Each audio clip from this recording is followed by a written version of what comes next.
একই সঙ্গে আরেকটা বিষয় তখন আমাদের গুঞ্জন ছিল যখন আপনি মানে কমিটিগুলো দিচ্ছিলেন না, কিন্তু তখন একটা কথা ছিল তামিম ইকবালের আসার কথা ছিল, তিনি আসতে পারেন, দায়িত্ব নিতে পারেন, কি একটু একটা গুঞ্জন ছিল আর কি। অন্তত সেই সময়ে কি এই কারণে কমিটি একটু ডিলে হয়েছিল?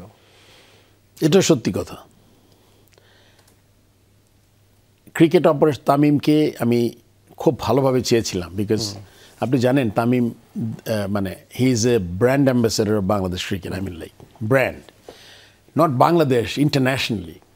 সো তাকে তো কাজে লাগানো একটা খুব মানে ক্রিকেট বোর্ডের জন্য বিরাট, মানে তামিম অ্যাজ অর্গানাইজার কেমন হবে এটা তো কাজ আসলেই বুঝে যেত।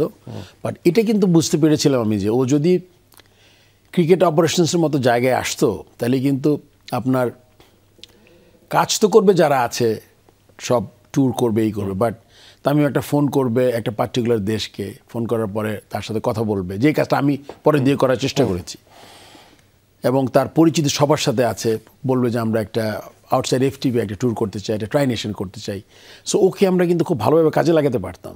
মানে ক্রিকেট অফসে চিন্তা করেছি, ক্রিকেটের অফসে চিন্তা করেছিলাম, এবং আমার মনে হয় যে আমাদের উপদেষ্টা মহোদয় চিন্তা করেছে। এই জন্য কিন্তু এটা একটা বিরাট কারণ যে কারণে আমি এই কমিটিটা আটকে রেখেছিলাম। ক্রিকেট অফিসার এখন যিনি আছেন, মানে আপনার সাথে যে নাজমুল আবেদিন ফাহিমের দূরত্বটা হলো, তিনি ক্রিকেট অফিসার চাচ্ছিলেন এরকম একটা গুঞ্জন, আবার আপনি তামিমের জন্য অপেক্ষা করছিলেন, একটা উপর থেকেও ছিল ব্যাপারটা, যদি সাম আপ করে এই জন্য আপনি তামিমের জন্য ওয়েট করছেন, তামিম ডিসিশন নিচ্ছে না বোর্ডে আসবে কিনা, আবার নাজমুল আবেদিন ফাহিমকেও দিচ্ছেন না, ব্যাপারটা কি এরকম?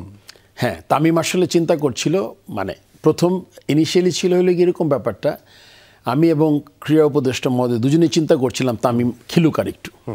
আচ্ছা, যখন একসময় তামিম, মানে এটা তো সময় ক্ষেপণ হলো, মাসখানেক গেল, তখন তামিম যখন বললো যে আমার মনে ইন্টারন্যাশনাল ম্যাচ খেলা হবে না, আর আমি কিন্তু প্রথম বক্তৃতায় বলেছিলাম আমার বোর্ডে কনফ্লিক্ট অফ ইন্টারেস্ট যেই জিনিসগুলো হবে ওই কাজটা যাতে আমরা না করতে পারি, যেমন প্লেয়ার ন্যাশনাল টিমে খেলবে বা টুর্নামেন্ট খেলবে, তারপরে আপনার মানে ডিরেক্টর কোনো কাজ করবে বা ব্যবসা করবে।